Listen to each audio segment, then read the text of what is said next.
hello there, chums. Okay, so this is weekend mission 12, law breakdown. Heck yes, let's go initiate the mission.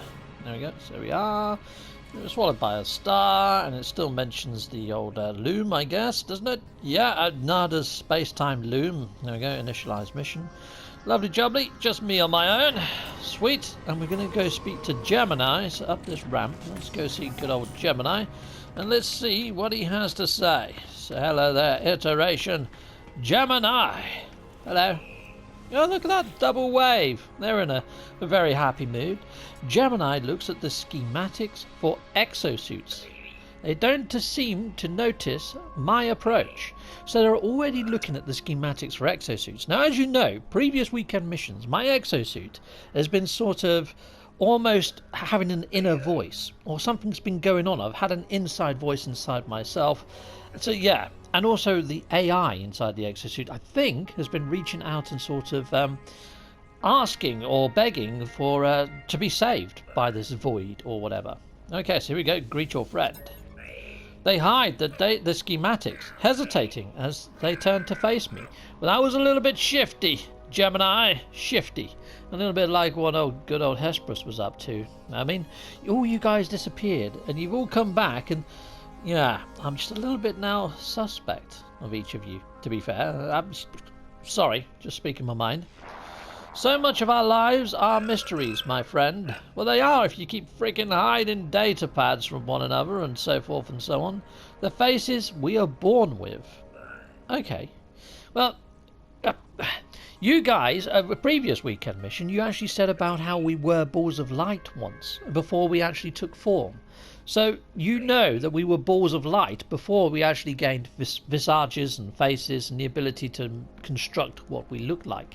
So that's a bit odd to hear that from you, to be fair, Gemini. The clothes we wear, who made the exosuits? Who speaks with their voice? Well, the actual exosuits themselves, I don't know who made those. But the actual voice is Talamon, and it was a security protocol that was placed within inside of our suits by the Atlas itself, my friend. And this is all kosher law. Yep. The knowledge stones, the portals, they lead us through.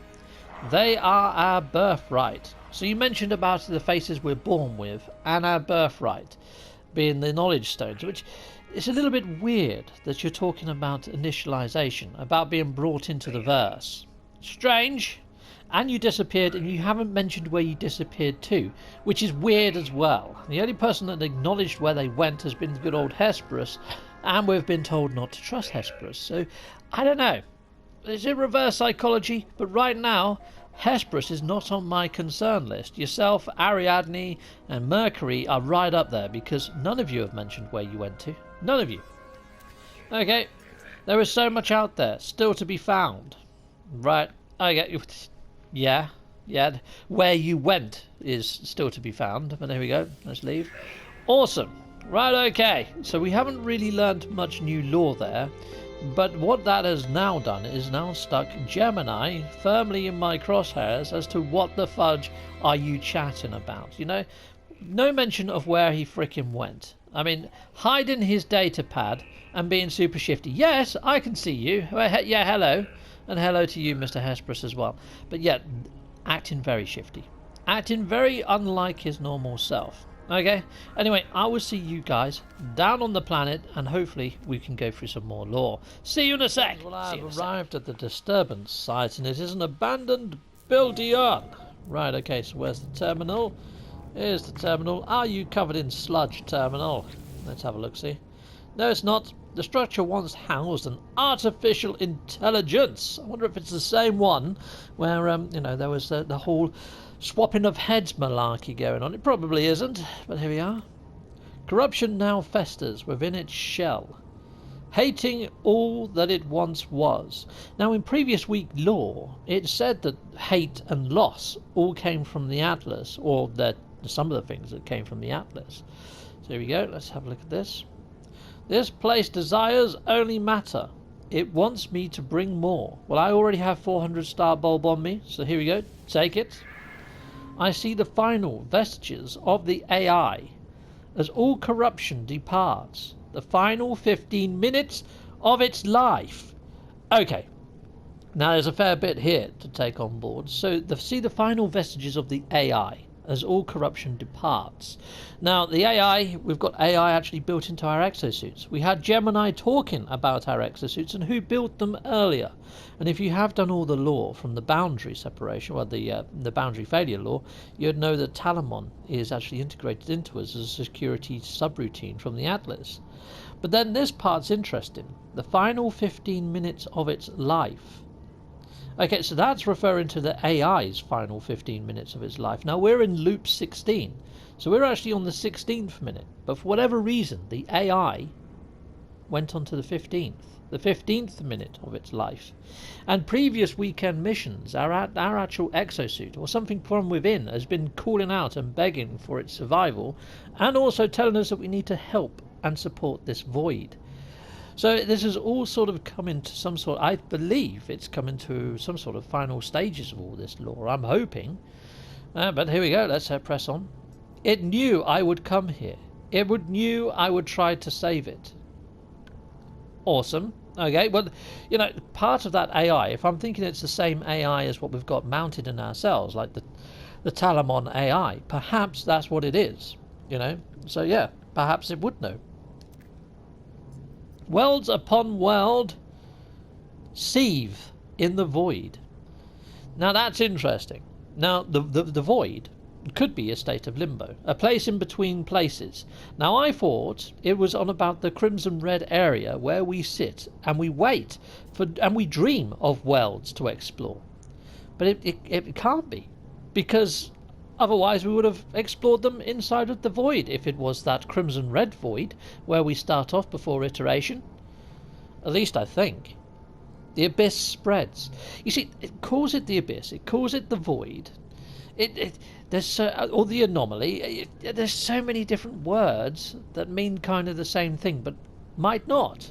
So it's still extremely vague. Even though we're on week 12, I am none the wiser what the abyss is and what the void is, and if it is one and the same thing. I'm fairly confident it is, but then sometimes when you see a sentence where it doesn't use the void twice, it calls it something different in one breath to the next. It's a little bit freaking confusing, to be honest. But there we go. Awesome. Okay, so we now know that the void has worlds within worlds, and I'm fairly sure from that it's not the same void that the actual travellers are in before they get birthed into reality, because they're dreaming of worlds to explore. But if the void is full of them, yeah, you know, so what made sense to me last week does not make sense now.